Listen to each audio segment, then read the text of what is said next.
ஏன்டா மைனரு, நீ எல்லாம் 4 புஸ்தகத்தை படிச்சதுன்னா பெரிய மயிராயிருவியா? என்னடா பேர் மைனரு? தேவடியா பசங்களுக்கும் பொம்பளைங்களை வச்சு புரோக்கர் வேலை பார்க்குறதாண்டா பேர் தானடா மைனரு. நீ என்ன புரோக்கர் வேலையை பார்த்துக்கிட்டு இருக்க?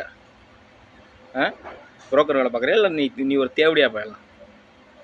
இனிமேல் இந்த பக்கம் உன்னை பார்த்தேன் யூடியூப்ல பெரிய மயிர் மாதிரி சுற்றிக்கிட்டு இருந்தேன், பிடிச்சி நேரம் கிழிச்சு விட்ருவேன்.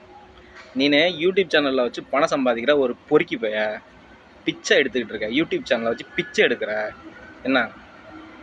அப்படிப்பட்ட ஒரு உன்னைய மாதிரி ஈத்தர பயலுக்கு நான் ஆன்சர் பண்ண விரும்பாம தான் ஒதுங்கி ஒதுங்கி போகிறேன். நீ எதுக்கு என்னதான் பிடிச்சி வந்து தொங்கிக்கிட்டு இருக்க? உன்னை எல்லாம் ஒரு மயிர் நான் சொல்கிறேன், என் மயிரை கூட உன்னால் பிடுங்க முடியாது. நீ யாரை வேணால் நீ யார் கூட வேணாலும் சேர்ந்து அரசியல் பண்ணு, என்ன வேணால் பண்ணு, என் மயிரை கூட உன்னால் டச் பண்ண கூட முடியாது. இப்போ சவால் விட்டணும், சொடுக்கு போட்டு சவால் விட்றேன் உனக்கு.